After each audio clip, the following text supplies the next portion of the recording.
Президент Садыр Жапаров бүгін 7-ші эл аралык армия оюндардын алкагында өткөн танк, биатлону менен десанттык взвод мелдештеринин жеңүүчүлөрүнө сыйлыктарды тапшырды. Президент аскерлердин жеңишин жогору баалап, алар Кыргызстандын эгемендүүлүгүнүн 30 жылдыгына белек кылышканын белгилеген.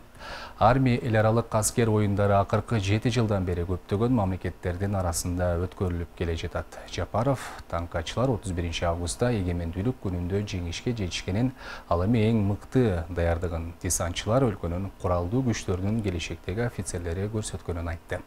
Мамлекет башчысы аскер кызматкерлерине энчилүү саат тапшырган, айрымдарына президенттин атынан ыраазычылык кат берилди. Мындан сырткары танк, биатлону менен десанттык взвод сынактарынын катышуучуларына акчалай сыйлык катары президенттин резервдик фондунан 1 миллион 880 миң сом бөлүнгөн.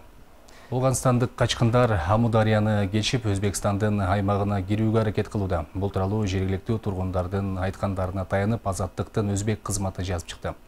Сурхандария облусунун тургундарынын айтымында, оогандык качкындар колго жасалган кайык салдарды колдонуп, айрымдары дарыядан сүзүп өтүп, коңшу өлкөнүн аймагына киришкен.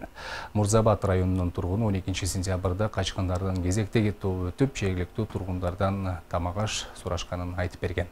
Аталган аймакта Өзбекстандын аскерлери жана чек арачылары кайтарууну күчөткөнү кабарланууда. Өзбекстандын тышкы иштер министрлигинин маалыматы боюнча, учурда өзбек-ооган чек арасы толугу менен жабык.